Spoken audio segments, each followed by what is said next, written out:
আসসালামু আলাইকুম এভরিওয়ান। অন্ধমের ভালোবাসা গল্পের তৃতীয় পার্ট। তো চলো বেশি কথা না কইয়া গল্প শুরু করা যাক। রিয়া টেবিল ছেড়ে দাঁড়িয়ে বলল, ভাইরে কেন দাঁড়িয়ে আছেন, ভিতরে আসেন। আমি রিয়ার কথা শুনে বিছানায় বসলাম, আর রিয়া বিছানার উপর শুয়ে পড়লো একটা বালিশ নিয়ে। আমি রিয়ার মুখের দিকে তাকিয়ে বললাম, কি ব্যাপার রিয়া, এত খুশি খুশি লাগছে কেন আজকে তোমাকে? রিয়া বলল, না ভাইয়া এমনি, তবে মনটা আজকে একটু হালকা হয়েছে। আমি একটু রেগে বললাম, আমি তোমার উপর খুব রাগ করেছি রিয়া। রিয়া একটু অবাক হয়ে বলল, কেন ভাইয়া? আমি বললাম, আবার ভাইয়া বলছো, যাও তোমার সাথে কোনো কথাই বলবো না। রিয়া একটা হাসি দিয়ে বলল, ভাইয়া বলছি দেখে রেগে গেলেন নাকি? আমি বললাম, তুমি আমাকে ভাইয়া বলছো কেন? এত সুন্দর একটা মেয়ে কই একটু লাইন মারতে এসেছি আর তুমি ভাইয়া বলে সব শেষ করে দিচ্ছ। রিয়া মুখটা কালো করে বলল, আমি এটার সম্মান পাওয়ার যোগ্য নই। আমি রিয়ার কথাই কিছু বুঝতে না পেরে বললাম, কি বলছো রিয়া? রিয়া বলল, আমার সাথে মানুষ কথা বলতে আসে না, সবাই আমাকে কেমন জানি ঘৃণা করে দূর থেকে, কারণ আমি যে অন্ধ। জানেন, একসময় আমি মনে করতাম আমার জন্ম হয়েছে অন্ধকারে। যখন আমি বুঝতে পারতাম না তখন মনে করতাম আমি বড় হলে হয়তো দেখতে পারবো। আর যখন বড় হয়েছি আমি এখন খুব ভালো করেই বুঝতে পারি আমার যে এই পৃথিবীর আলো দেখার ক্ষমতা নাই। আমি অন্ধ একটা মেয়ে। আমি রিয়ার কথায় মন খারাপ করে বললাম, চোখ না থাকতে কি মানুষের সব স্বপ্ন শেষ হয়ে যায় রিয়া? রিয়া বলল, আপনি বুঝতে পারবেন না, আজকে আমার যদি হাত না থাকতো তাও আমার কোনো চিন্তা থাকতো না। চোখে হলেও তো দেখতে পারতাম, কথা না বলতে পারলেও সমস্যা ছিল না, চোখে তো দেখতে পারতাম, নিজে কিছু করতে পারতাম। কিন্তু এখন সব শেষ। আমার মতো অন্ধমের ভালো কিছু করা বা ভালো স্বপ্ন দেখা যে নিষেধ। সত্যি রিয়ার কথা শুনে আমার মনটা ভেঙে গেল। কি বলবো ওকে বোঝানোর মতো ভাষা হয়তো আমার ভিতরে নেই। রিয়া বলল, কি হলো ভাইয়া, কথা বলছেন না যে? আমি রিয়ার দিকে আবার তাকিয়ে বললাম, রিয়া তোমাকে একটা সত্যি কথা বলবো? রিয়া বলল, অবশ্যই বলেন। আমি বললাম, আমার চোখে দেখা তুমি প্রথম সুন্দরী মেয়ে, তোমাকে দেখেই জানো আমার ভিতরে কিছু চলে। এই পর্যন্ত বলেই থামলাম, ভালোবাসার কথা আস্তে আস্তে বলতে হবে। রিয়া একটা হাসি দিয়ে বলল, জান ভাইয়া আপনিও না, হাসপাতালের মতো মজা শুরু করলেন। এর মাঝে রাসেল এসে বলল, কি কথা হচ্ছে দুজনের? আমি রাসেলের দিকে তাকিয়ে বললাম, এই তো তোমার বোনকে একটু দেখতে এলাম আর ভালো মন্দ জিজ্ঞাসা করছি। রাসেল আমার দিকে তাকিয়ে বলল, আমার বোনকে দেখতে এসেছো, এটা শুনে খুব ভালো লাগলো। আমি বললাম, ভাবিকেও দেখে আসছি, এত অল্প বয়সে বিয়ে করে নিলেন? রাসেল আমার দিকে তাকিয়ে হতাশে বলল, আর বলিও না, বাবার এই পিচ্চি বোনের জ্বালাই বিয়ে করতে হয়েছে। রিয়া মুখটা লাল করে বলল, ভাইয়া আমাকে নিয়ে কোনো কথা বলবি না কেন? যখন আমার কাছে এসে আমার পা ধরে বলতি, বোন রে এই মেয়েকে ছাড়া আমি বাঁচবো না, তখন আমি যদি বাবাকে না বলতাম তাহলে তোর বিয়ে হতো? রিয়ার কথা শুনে আমি হাসতে হাসতে বললাম, প্রেমের রোগ বড় কঠিন রোগ, যাকে ধরে তাকে একেবারে জেলের ভিতরে ঢুকিয়ে ছাড়ে। রাসেল মুখটা কালো করে বলল, বিয়ে করে ফেসে গেছি জানো তুমি, না পারি কোনো মেয়ের দিকে তাকাতে, না পারি একটু মন মতো ঘুরতে। রিয়া রেগে বলল, দাঁড়া আমি ভাবিকে সব বলছি, তোর 12টা যদি না বাজাই আমি ভাবিকে নিয়ে মজা করিস না। রাসেল ভয় পেয়ে বলল, তোর কাছে মাপ চাই বোন। দীপু, রিয়ার সাথে কথা শেষ করে আমার সাথে দেখা করে যাবা কেমন? আমি রাসেলের দিকে তাকিয়ে বললাম, এই সালে তো আবার কোনো কিছু জেনে গেল না তো? মনে হচ্ছে জানো আমার পিছনই ছাড়বে না। আমি আবার রিয়াকে দেখতে লাগলাম, রাগ করলে ওকে বেশ ভালোই লাগে। রিয়া আচমকা বলল, কি ব্যাপার, আমার দিকে এভাবে তাকিয়ে আছেন কেন? আমি চোখ নামিয়ে মনে মনে বললাম, বাবা এই মেয়ে তো দেখি সবকিছু টের পাই, সাংঘাতিক মেয়ে দেখি। রিয়া আবার আমাকে প্রশ্ন করলো, কি হলো, কি চিন্তা করেন ভাইয়া? আমি বললাম, তুমি সবকিছু কিভাবে অনুভব করতে পারো, এইসব আমার মাথায় ঢুকছে না। রিয়া বলল, আর ঢুকাতেও হবে না। আমি বললাম, রিয়া কালকে আমার সাথে বাইরে যাবে, তোমাকে ঘুরতে নিয়ে যাব। রিয়া হাসি মুখে বলল, না ভাইয়া ধন্যবাদ, বলেছেন এটাই অনেক বেশি। আমি রিয়াকে একটু জোর দিয়েই বললাম, তুমি চিন্তা করিও না, সাথে আমার আবু থাকবে। রিয়া মন খারাপ করে বলল, গেলেই বার কি হবে, আমি তো আর বাইরের আলোকে দেখতে পারি না। আমি বললাম, এখন যেভাবে আমাকে অনুভব করলে না সেভাবে করবে। রিয়া বলল, কিন্তু? আমি বললাম, কেউ কিছু বলবে না, আমি আপুকে দিয়ে বলিয়ে নিব। রিয়া বলল, তাহলে আপনার আপুকে আমাদের বাসায় পাঠাবেন। আমি বললাম, ওকে, তাহলে কালকে আমরা ঘুরতে যাব, ডান তো? রিয়া বলল, আপনার কথা তো আর ফেলানো যায় না, আচ্ছা যাবো যান। আমি বললাম, একটা পার্সোনাল কথা বলবো রিয়া। রিয়া বলল, আমার আবার পার্সোনাল কি আছে, বলুন কি জানতে চান? আমি বললাম, তোমার চোখের অপারেশন করলে ঠিক হবে না? রিয়া বলল, হবে হয়তো, তবে ডাক্তার বলেছে আমি বড় হওয়ার আগ পর্যন্ত কিছুই করা যাবে না। আমি রিয়ার কথা শুনে বুঝে গেছি, তাই আর কোনো প্রশ্ন করলাম না। দেখি কালকে ওকে পড়াতে পারি কিনা, তারপর আমার কাজ শুরু হবে। আমি বললাম, রিয়া আমি কি এখন যেতে পারি? রিয়া বলল, ওমা আপনি যাবেন যান, আমার কাছ থেকে অনুমতি নিতে হবে কেন? আমি আপনার কে? মন খারাপ করে বললাম, এটা বলতে পারলে রিয়া তুমি? রিয়া একটা হাসি দিয়ে বলল, আরে মজা করলাম আপনার সাথে, আপনি এখন যেতে পারবেন না, আপনার সাথে আরো কিছুক্ষণ আড্ডা দিব, পরে যাবেন। আমি একটা হাসি দিয়ে বললাম, আর কি আড্ডা দিব বলেন? রিয়া বলল, আপনার সম্পর্কে কিছু বলেন। আমি বললাম, আমার পরিবারই আমার কাছে সব। রিয়া বলল, সে তো সবার ক্ষেত্রেই। আচ্ছা আপনার কোনো গার্লফ্রেন্ড আছে? সত্যি কথা বললে হবে না, আর আমি জানি তানিয়ার সাথে খুব শীঘ্রই আমার ব্রেকআপ হবে, ওকে এখন আমার আর ভালো লাগে না একদম। আমি বললাম, না রিয়া, তেমন কেউ নেই, আমার পছন্দ হয় না কাউকে। আচ্ছা, তুমি কাউকে পছন্দ করো নাই? রিয়া বলল, আমার সাথে তো বলছে না, কেউ কথাই বলতে আসে না, আপনি প্রথম। আমি বললাম, আমাকে ভালো লাগে রিয়া। রিয়া একটা হাসি দিয়ে বলল, জান ভাইয়া, আপনিও না মাঝে মাঝে এমন কিছু বলেন না। আমি একটা হাসি দিয়ে বললাম, তুমি খুব সুন্দর, তবে সেটা শুধু আমার কাছে। রিয়া মাথা চুলকাতে চুলকাতে বলল, এই কথার অর্থ বুঝলাম না। আমি বললাম, কিছু কথা থাক, বুঝতে হবে না, তবে কালকে সব বুঝিয়ে দিব। রিয়া বলল, আপনি মনে হয় পাগল টাগল হয়ে গেছেন। আমি বললাম, আগে আমার আম্মু এই কথা বলতো, এখন তুমি এই কথা বললে রিয়া। রিয়া হাসতে হাসতে বলল, সরি। আমি বললাম, তোমার হাসিটা খুব সুন্দর। রিয়া আমার দিকে বালিশ ছড়ে বলল, জানতো আপনি শুধু ফাজলামো করেন আমার সাথে। আমি আর কিছু বললাম না, যেতে যেতে বললাম, রিয়া নিজের খেয়াল রাখবে। রিয়া পিছন থেকে বলল, আপনারা তো চিন্তা করতে হবে না আমার জন্য। আমি আবার দাঁড়িয়ে বললাম, তোমাকে দেখার স্বাদ এই জন্মে আমার মিটবে না, মন চাই তোমার কাছে সবসময় বসে থাকি। রিয়া মুখে বালিশ গুজে বলল, এই ছেলে, তুমি যাবে এখান থেকে? শুধু উল্টোপাল্টা কথা বলো, তোর ভাল লাগে না। আমি রিয়ার কথা শুনে হাসতে লাগলাম। এর মাঝে ভাবি এসে বলল, কি ব্যাপার, দুজনের মাঝে তো দেখি খুব ভাব জমে উঠেছে। আমি একটু লজ্জা পেয়ে বললাম, তোর ভাবি, কি যে বলেন আপনি, ধরা খেয়ে গেছি। কেন যে এইসব বলতে গেলাম। ভাবি আমার দিকে তাকিয়ে হাসতে হাসতে বলল, এখন চলো আমার সাথে। আমি ভাবির দিকে তাকিয়ে বললাম, কোথায় ভাবি? ভাবি বলল, তোমার ভাইয়া তোমাকে ডাকছে। সব খুশি মন থেকে উধাও হয়ে গেল। এই রে, এখন বুঝি গেলাম। ভাবছিলাম রাসেলের সাথে দেখা না করেই চলে যাব। ভাবি তো আমাকে আরো ফাঁসিয়ে দিল এখন। ভাবি বলল, কি হলো সাহেব, চলেন নাকি রিয়ার সাথে আরো কথা বলবেন? আমি বোকা বোকা সুরে বললাম, ভাবি, আপনি কি যে বলেন না, যান। আমি ভাবির পিছু পিছু যেতে লাগলাম। ভিতরে গিয়ে দেখি রাসেল ফোনে কথা বলায় ব্যস্ত। আমাকে দেখে ফোনটা রেখে দিল। আমার দিকে তাকিয়ে বলল, তো কি খবর দীপু, আজকাল কেমন দিনকাল যাচ্ছে তোমার? আমি ভিতরে ঢুকতে ঢুকতে বললাম, এই তো আলহামদুলিল্লাহ ভালো, তোমার? রাসেল বলল, কোন রকম। আচ্ছা, 2 দিন ধরে তোমার কোনো খোঁজ খবরই পেলাম না, কই ছিলে? আমি রাসেলকে কিছু বুঝতে না দিয়ে বললাম, এই তো ভাই, একটু অসুস্থ ছিলাম, তাই বাসা থেকে অল্প বের হয়েছি। রাসেল আমার কাছে এসে বলল, আমাকে ভাই বলতে হবে না। আমি বললাম, রাসেল রুমের মাঝে হাঁটতে হাঁটতে বলল, জানো দীপু, সেই দিন সিসিটিভি ক্যামেরায় খুনিকে দেখতে পেরেছি। এটা শুনে তো আমার হাত পা কাঁপা শুরু করলো। শেষমেশ বুঝি ধরা পড়ে গেলাম, কিন্তু সিসিটিভি ক্যামেরা কোথা থেকে এলো, মাথায় কিছুই কাজ করছে না। কাঁপা কাঁপা সুরে ভাবির দিকে তাকিয়ে বললাম, ভাবি, 1 গ্লাস পানি হবে? ভাবি আমার দিকে তাকিয়ে বলল, বসো তুমি, আমি আনছি। রাসেল এই পর্যন্ত বলে থামলো, আর কিছু বলল না। একটু টেনশন নিয়ে এই রুমের মাঝে হাঁটাহাঁটি করছে। আর আমার তো ভয়ে একেবারে যাই যাই অবস্থা। কোনো রকম এখান থেকে যেতে পারলেই হলো। প্রতিদিন নানা অজুহাত দিয়ে বেঁচে গেছি, তবে আমাকে আর আমার রক্ষা নেই। ভাবির হাত থেকে পানির গ্লাসটা নিয়ে খেয়ে ফেললাম, তাও মনের ভিতরে ভয় কাটলো না। ভাবি গ্লাসটা নিয়ে বলল, আরো লাগবে ভাই? আমি ভাবির দিকে তাকিয়ে বললাম, না ভাবি, আর লাগবে না। রাসেল মন খারাপ করে বলল, জানো দীপু, অপরাধীকে শুধু বের হওয়ার সময় দেখা গেছে, তবে দুঃখের বিষয় ওর মুখ দেখা যায় নাই। শুধু বাসা থেকে নিচে নামছে এই পর্যন্তই দেখা গেছে। আর সবকিছু অন্ধকার। খুব চেষ্টা করছি ওকে দেখার, কিন্তু পারলাম না। রাসেলের কথা শুনে মনের ভিতরে একটু সাহস এলো। যাক বাবা, বাঁচা গেল, এর সামনে আর পড়া যাবে না, শালা খুব চালাক। আমি ভয় কাটিয়ে রাসেলের দিকে তাকিয়ে বললাম, তার মানে অপরাধীকে আমরা ধরতে পারবো না? আমি তো মনে মনে অনেক খুশি হয়েছি, যা বলার বাইরে। রাসেল চোখ বন্ধ করে বলল, হয়তো পারবো না, অপরাধী খুব চালাক, কোনো প্রমাণ রেখে যায়নি, তবে আমি ওকে ছাড়বো না, যত সময় লাগে লাগুক, আমি ওকে খুঁজে বের করবই। আমি জানতাম এই শালা কখনো পিছুপা হবে না, তবে এই সময়ের ভিতরে আমি সবকিছু বুঝে নিব। তুই ধরার আগে আমি তো সব রিয়াকে বলে দিব, দেখি সামনে কি হয়। ভাবি রাসেলের কাছে গিয়ে হাত ধরে বলল, এই এত চিন্তা করছো কেন, যা হয়েছে সব ভুলে যাও। আমি এবার ভাবের সাথে তাল মিলিয়ে বললাম, রাসেল ভাই, রিয়া এখন এইসব আর চিন্তা করে না, ওর সামনে একদম এইসব বলবেন না, যত পারেন ওকে খুশি রাখার চেষ্টা করবেন। রাসেল মন খারাপ করে বলল, ও আমার ছোট বোন হয়, আর আমি ওকে কিভাবে ছেড়ে দেই? আমি বললাম, আপনি মনে মনে ওকে খুঁজবেন, যাতে কেউ বুঝতে না পারে আপনি অপরাধীকে খুঁজছেন, তাহলে আমার মনে হয় অপরাধীকে ধরতে পারবেন। ভাবি আমার দিকে তাকিয়ে বলল, তুমি ঠিকই বলেছ, তবে একটা কথা কি জানো রাসেল, তোমার বোনের সাথে আজকাল ওর খুব ভাব জমে গেছে। ভাবি আমাকে দেখিয়ে বলল। রাসেল হাসতে হাসতে আমার দিকে তাকিয়ে বলল, তাই নাকি দীপু? আমি একটু লজ্জা পেয়ে বললাম, তেমন কিছু না, আসলে আমার কাছে মনে হয় রিয়া একটা ঘরের মাঝে আছে, সবসময় রিয়া কেমন যেন মন খারাপ করে থাকে, তাই আমি যতটুকু পারি খুশি করার চেষ্টা করি রিয়াকে। রাসেল বলল, তুমি খুব ভালো করেছো, এটা শুনে বেশ ভালোই লাগলো। আমি বললাম, তবে ওকে সবসময় খুশি রাখার চেষ্টা করবেন, তাহলে দেখবেন রিয়া আগের সবকিছু ভুলে গেছে। ভাবি আমার কাছে এসে আমার দিকে তাকিয়ে বলল, এই ছেলের মাথায় তো খুব বুদ্ধি দেখি। আমি ভাবির চোখের দিকে তাকিয়ে বললাম, আপনি কিন্তু খুব সুন্দর ভাবি, আপনার মতো একটা বউ পেলে আমার জীবন ধন্য হতো। ভাবি হুট করে আমার কাছ থেকে দূরে চলে গেল।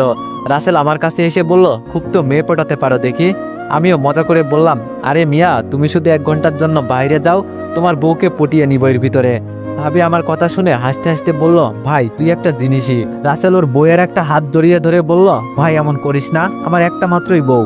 আমি এবার রাসেলের দিকে তাকিয়ে বললাম, ভাবি হলো বড় বোনের সমান, আমি আমার বড় বোনকে যতটা সম্মান করি তোমার বউকেও ততটা সম্মান করি, তো কোনো চিন্তা করতে হবে না। রাসেল চোখ বড় বড় করে আমার দিকে তাকিয়ে বলল, সত্যি ভাই তুই অনেক ভালো, তোর কোনো তুলনা হয় না। আমি বললাম, আচ্ছা আমি তাহলে যাই, আর রিয়ার খেয়াল রাখবেন। রাসেল আমাকে আশ্বাস দিয়ে বলল, তোমার কোনো চিন্তা করতে হবে না, তবে খুব শীঘ্রই একটা খুশির খবর পাবা। আমি অবাক হয়ে বললাম, কি সেটা ভাই? রাসেল বলল, এত পাগল হইও না, তবে এই বাসায় কোনো একটা অনুষ্ঠান হতে চলেছে, সবার আগে তুমি দাওয়াত পাবে। আমি মাথা চুলকাতে চুলকাতে বললাম, কি জানি ভাই, তুমি মনে মনে কি চিন্তা করো। আচ্ছা সে যাই হোক, ভাবি আপনি একটু সাইডে আসেন, আপনার সাথে কিছু কথা আছে। রাসেল আমার চোখের দিকে তাকিয়ে বলল, কি ব্যাপার দীপু, তোমার তো মিয়া নজর ভালো না?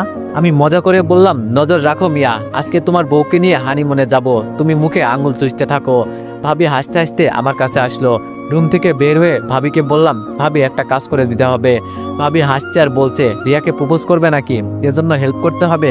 আমি মাথাটা নিচু করে বললাম, জান ভাবি, আপনিও না কি যে বলেন না মাঝে মাঝে। ভাবি আমার কথা শুনে হাসতে লাগলো। আমি আবার প্রশ্ন করলাম, ভাবি কালকে আমি রিয়াকে নিয়ে ঘুরতে যেতে চাই। ভাবি চোখ বড় করে আমার দিকে তাকিয়ে বলল, কি? আমি তাড়াতাড়ি বললাম, এত অবাক আর কি আছে, আমার সাথে আমার বড় বোনও যাবে। ভাবি বলল, ও তাই বলো, আমি তো ভাবছিলাম। আমি ভাবিকে থামিয়ে বললাম, থাক আর বলতে হবে না, আপনার মনে যে কি চলছে আমি খুব ভালো করেই বুঝতে পারছি। ভাবি একটা হাসি দিয়ে বলল, সরি। আমি বললাম, কালকে রিয়াকে বাসা থেকে বের হতে যেন কেউ বাধা না দেয়, আর আমি আপুকে পাঠাবো ওকে নেওয়ার জন্য। ভাবি বলল, আরে যাও, তোমার কোনো চিন্তা করতে হবে না, সব হয়ে যাবে। আমি বললাম, আচ্ছা ভাবি, আমি তাহলে গেলাম। সিঁড়ি দিয়ে নিচে নেমে দেখি আন্টি বসে টিভি দেখছে। আমাকে দেখে বলল, কি বাবা চলে যাচ্ছ নাকি? আমি দাঁড়িয়ে আন্টির দিকে তাকিয়ে বললাম, জি আন্টি, অনেকটা সময় হয়ে গেল, তাই আমি চলে যাচ্ছি। আন্টি বলল, কিছু খেয়ে যাও। আমি যেতে যেতে বললাম, না আন্টি, আরেকদিন, আজকে আসি। বাসা থেকে বের হতেই যেখান থেকে রিয়ার রুমে উঠেছিলাম সেখানে ভালো করে তাকিয়ে একবার দেখলাম, কিন্তু কোনো সিসিটিভি ক্যামেরা চোখের সামনে পড়লো না। তবে কি রাসেল আমাকে মিথ্যা বলল? কি জানি, শালা অনেক চালাক, মনে হয় আমাকে সন্দেহ করে। আমার সাথে গেম খেলো না, দাঁড়াও আমিও দেখাবো আমি কি করতে পারি। তবে একটা কথা তো জানা হলো না, রিয়ার বাবা এসেছিল নাকি? আরে এইসব জেনে আমি কি করব, সরাসরি আমার রুমে চলে গেলাম। আম্মু পিছন থেকে বলল, খেয়ে যা। আমি বললাম, পরে খাবো। যাই এবার আপুকে পটিয়ে আসি। আপুর রুমে গিয়ে দেখি আপু টেবিলে বসে পড়াশোনা করছে। বুঝি না মেয়েরা এত পড়াশোনা করে কি করে, শেষমেশে তো রান্নাবান্না নিয়েই পড়ে থাকে। তাহলে এত পড়াশোনা করে কি হবে? আমি গিয়ে বিছানায় বসতে আপু আড়াল চোখে আমার দিকে তাকিয়ে দেখলো একবার। আমি আপুকে ডাক দিয়ে বললাম, আর দেখতে হবে না, এখানে আয়, তোর সাথে কথা আছে। আপু চেয়ার ছেড়ে বলল, কি ব্যাপার আজকে হঠাৎ আমার রুমে? আমি একটু রাগ করে বললাম, কেন, আমার রুমে যখন যাস তখন তো আমি কিছু বলি না, আর তোর রুমে আসতে? আপু আমাকে থামিয়ে দিয়ে বলল, আরে গাধা, আমি কি তাই বলছি? আমি বলছি কখনো তো আমার রুমে আসিস না, তাই বললাম। আমি বললাম, আয় এখানে বস, আমার পাশে বসতে বললাম। আপু এসে আমার পাশে বসে আমার দিকে তাকিয়ে বলল, কি হয়েছে বলতো, আজকে বড় বোনের কাছে কি মনে করে? আমি একটু ভঙ্গি সুরে বললাম, কেন, তুই আমার বড় বোন, তোর কাছে আসলে বুঝি অনুমতি লাগে? আপু আমার গালে চুমু দিয়ে বলল, আমি কি তাই বলছি রে পাগল, এখন বল কি হয়েছে? আমি একটু আনমনে আপুর দিকে তাকিয়ে বললাম, আপু কালকে আমি রিয়াকে নিয়ে একটু ঘুরতে যাব, সাথে তুইও যাবি। আপু চমকে আমার দিকে তাকিয়ে বলল, তুই এতক্ষণ রিয়ার সাথে ছিলি? আমি বললাম, তুই বুঝলি কিভাবে? আপু বলল, তোরে দেখে বুঝে গেছি, আর তোর মতিগতি ভালো লাগছে না, তোর না গার্লফ্রেন্ড আছে? আমি মন খারাপ করে আপুর দিকে তাকিয়ে বললাম, সে আমাকে ধোকা দিয়েছে আপু, আমি ছাড়বো না ওকে, আমার এতগুলো টাকা আমি এভাবে জলে যেতে দিব না। আপু আমার গালে একটা থাপ্পড় দিয়ে বলল, উল্টাপাল্টা কথা বলিস না, আর আমি জানি তানিয়া কতটা ভালো মেয়ে। আমি আর আপুকে এই বিষয়ে কিছু বললাম না, জানি বললেও বিশ্বাস করবে না। আচ্ছা আপু কালকে তো যাবি? আপু বলল, আমি কেন যাব, তুই রিয়াকে নিয়ে যা। আমি আপুকে রাগ দেখিয়ে বললাম, তুই বুঝছিস না কেন, ও একটা অন্ধ মেয়ে, আমি ওর হাত ধরতে পারবো না, আর তাছাড়া আমি বলছি কালকে তুই রিয়া আর আমি ঘুরতে যাব। আপু এবার সাপের মতো রাগে আমাকে বলল, এই তুই একদিন আমাকে বাইরে ঘুরতে নিয়ে গেছোস, আজকে কোন মেয়ে বলছে আর তার জন্য তুই পাগল হয়ে গেলি? আমি বললাম, ধুর কাকে কি বলি, তুই আমার বোন, সবসময় তো আমাকে ভয়ের উপর রাখিস, তোর জন্য ভালো করে পর্যন্ত তানিয়ার সাথে ঘুরতেও পারি নাই। আপু বলল, আমি তো ঠিকই করি, তুই জানিস না বিয়ের আগে ঘোরাঘুরি করা একদম ঠিক না। আপুর দিকে অসহায় দৃষ্টিতে তাকিয়ে বললাম, তুই না আমার বড় বোন, প্লিজ না করিস না। আপু বলল, আচ্ছা যাবো। আমি আপুকে জড়িয়ে ধরে বললাম, অনেক অনেক ধন্যবাদ তোকে। আপু বলল, তবে কালকে কিন্তু খাওয়াতে হবে তোর, মানে সব খরচ তোর। আমি বললাম, আচ্ছা সে আমার, তোর চিন্তা করতে হবে না। আপু বলল, বাবা কি সিদ্ধান্ত নিয়েছে শুনেছিস? আমি বললাম, কি হয়েছে? আপু বলল বাবা বলেছে বাবার সাথে নাকি তোকে এখন থেকে অফিসে যেতে হবে। আমি আপুকে বললাম দেখ বোন, আমি কতটা ছোট, আমাকে দিয়ে এইসব হবে না। আপু বলল হবে হবে, ছেলে মানুষ সবকিছু পারে। আমি রেগে বললাম আলু পারে, আমি এত চাপ নিতে পারবো না, দরকার হলে বাসা ছেড়ে চলে যাব। আপু আমার কথায় হাসতে হাসতে বলল যা না, একদিন বাসা থেকে বের হয়ে দেখ কেউ তোরে একবেলা খেতে দেয় নাকি। আমি রেগে বললাম তুই আমার বড় বোন নাকি আমার শত্রু। আপু বলল যা এখান থেকে, তোর বকবক শোনার মতো সময় আমার নেই। আমি বললাম সময় একদিন আমারও আসবে, সেই দিন আমার কাছে আসলে দেখিস মজা বুঝিয়ে দিব। আপু আমার দিকে রাগে দৃষ্টিতে তাকিয়ে বলল তুই আমার কোনো উপকারে আসবি না, সেটা আমি খুব ভালো করে জানি। আচ্ছা তুই নাকি এখন তানিয়াকে এত সময় দিস না। আমি আপুর দিকে তাকিয়ে বললাম কে বলেছে এইসব তোকে। আপু বলল কে বলবে আবার, তানিয়া আমাকে কল করেছিল আর এইসব বলছে। আমি আর কিছু বললাম না, চুপ করে বসে আছি। আপু আমার হাত ঝাঁকি দিয়ে বলল কিরে কথা বলছিস না কেন। আমি রেগে বললাম ওকে যদি আমি কাঁচা চিবিয়ে না খাই আমার নামও দীপু না। শালির জন্য আমি কি না করছি, আর আমার সাথে ধোকা, ওকে তো আমি ছাড়বো না। আপু বলল কি হয়েছে তাই বল, এত ঘুরিয়ে পেঁচিয়ে কথা বলিস না। বিছানা থেকে দাঁড়িয়ে বললাম তোকে বলে আর কি হবে, তুই তো আমার মনের দুঃখ বুঝলি না। আপু রুম থেকে বের হয়ে গেলাম। আপু আমাকে পিছন দিক থেকে ডাকতে লাগলো, কিন্তু আমি আর দাঁড়ালাম না। বুঝি না আমার পরিবারের সবাই তানিয়ার মাঝে কি পেয়েছে, সবাই পর্যন্ত ওকে পছন্দ করে। কিভাবে যে কি করি মাথায় আসছে না। যাক এত কিছু চিন্তা করতে হবে না, নইলে এমনিতেই পাগল হয়ে যাব। সকালে রেডি হয়ে আপুর জন্য অপেক্ষা করছি। আপু একটু পর রুম থেকে বের হলো, তবে ওকে কালো শাড়িতে একেবারে সেই লাগছে, বলতে হবে না কার বোন। আপু আমার সামনে এসে বলল দীপু কেমন লাগছে আমাকে। আমি হতাশ হয়ে বললাম আজকে বুঝি আমার বোনকে হারাবো। আপু একটু অবাক হয়ে বলল কি। আমি বললাম সেই সুন্দর লাগছে তোকে, যদি কেউ এসে তোকে তুলে নিয়ে যায় এই জন্য বললাম। আপু একটা হাসি দিয়ে বলল দূর, লজ্জা দিস কেন, চল। আমি আপুর গাল টেনে বললাম আমার লজ্জাবতী আপু। রুম থেকে যখন বের হব পিছন থেকে আম্মু বলল কি ব্যাপার আজকে দুই বান্দর একসাথে, কোথাও ঝগড়া করিস না আবার। আমি আম্মুর দিকে তাকিয়ে বললাম আম্মু তুমিও না, কতদিন পর দুই ভাই বোন একটু ঘুরতে যাব। আম্মু পিছন থেকে বলল তোর বড় ভাইকেও নিয়ে যেতে পারতি তোদের সাথে। আপু পিছন ফিরে বলল তোমার ছেলের কি আর সময় আছে আমাদের সাথে যাবে, ও তো ওর হবু বউকে নিয়ে সবসময় ব্যস্ত, আগে বিয়ে হোক না পরে মজা দেখাবো। বাসার বাইরে এসে বললাম আপু তুই যা, আমার মনে হয় রিয়া রেডি হয়ে আছে। আপু রিয়াদের বাসায় চলে গেল। আমি দাঁড়িয়ে আছি আর চিন্তা করছি রিয়া আসবে নাকি। হালকা হালকা একটু ভয় হতে লাগলো মনের ভিতরে।